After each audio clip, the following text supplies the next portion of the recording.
Iran અને America વચ્ચે શરતી સંઘર્ષ વિરામની જાહેરાત થતાં ભારતીય શેર બજાર ગ્રીન ઝોનમાં ખુલ્યા છે અને બીએસઈ સેન્સેક્સ 2700 પોઈન્ટના વધારા સાથે 77,384ની સપાટીએ વેપાર કરી રહ્યો છે તો ભારતીય રૂપિયો પણ ડોલરની સરખામણીએ મજબૂતાઈ સાથે ખુલ્યો છે અને ક્રૂડ ઓઇલના ભાવ પણ ઘટ્યા છે તેમજ સોના ચાંદી બજારમાં પણ તેજી જોવા મળી રહી છે। શેર બજાર નિષ્ણાંત જયદેવસિંહ ચુડાસમા। જયદેવભાઈ, આપને મારો પહેલો પ્રશ્ન એ જ રહેશે કે આજે યુદ્ધ વિરામની ભારતીય અને વૈશ્વિક બજારો પર સકારાત્મક અસર જોવા મળી રહી છે, તેના વિશે આપ શું કહેશો? બિલકુલ, છેલ્લા 40 દિવસ દરમિયાન યુદ્ધની પરિસ્થિતિ નિર્માણ થઈ હતી, તેના કારણે વિશ્વભરના બજારોમાં અનિશ્ચિતતાનો માહોલ ઊભો થયો હતો। જી પણ આજે વહેલી સવારે જે રીતે યુદ્ધ વિરામની વાત આવી છે, તેનાથી ભારતીય શેર બજારમાં આજે ખૂબ જ સાનુકૂળ માહોલ જોવા મળી રહ્યો છે।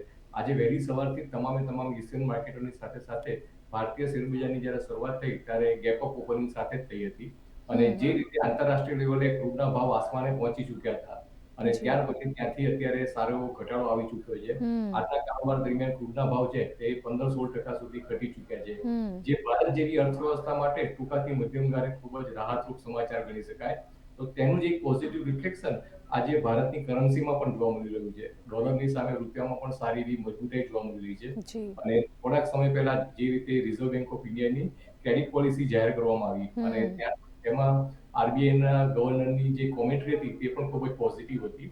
તો આ તમામ વાતનું એક પોઝિટિવ રિફ્લેક્શન આજે ભારતીય કારોબારમાં જોવા મળી રહ્યું છે અને સેન્સેક્સમાં 2800 પોઈન્ટથી વધારાની મજબૂતાઈ અને નિફ્ટીમાં 850 પોઈન્ટથી પણ વધારાની મજબૂતાઈ હાલમાં જોવા મળી રહી છે।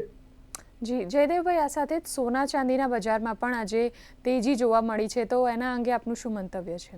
આપની વાત બિલકુલ સાચી છે। આજે એમસીએક્સ ઉપર સોનાના જે ભાવ છે તે પ્રતિ 10 ગ્રામ ₹3500 થી પણ વધારે વધી ચૂક્યા છે અને ચાંદીમાં પણ પ્રતિ કિલોગ્રામ ₹12,000 થી પણ વધારાની મજબૂતાઈ જોવા મળી જી રહી છે। જે રીતે આજે યુદ્ધ વિરામના સમાચાર આવ્યા, તેનાથી અમેરિકા ખાતે જે ડોલર ઇન્ડેક્સ છે તેમાં વીકનેસ જોવા મળી રહી છે।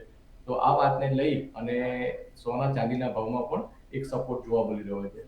જી આ સિવાય જયદેવભાઈ, આજે આરબીઆઈની દ્વિમાસિક મૌદ્રિક નીતિ જાહેર કરાઈ છે, જેમાં રેપો રેટમાં પણ કોઈ ફેરફાર નથી કરવામાં આવ્યો, તો આને આપ કઈ રીતે જુઓ છો? બિલકુલ, છેલ્લા 1 મહિના દરમિયાન જે યુદ્ધની પરિસ્થિતિ નિર્માણ થઈ હતી હમ અને ફુગાવાનો દર જે ઝડપથી વધી રહ્યો હતો, તે જોતા એવું લાગતું હતું કે હજી પણ યુદ્ધનો સમય લાંબા સમય સુધી જળવાઈ રહે તેવું જો રિઝર્વ બેંક ઓફ ઇન્ડિયાને લાગશે, જી તો વ્યાજ દર યથાવત રાખવાની જગ્યાએ વ્યાજ દરમાં વધારો પણ જોવા મળી શકે છે।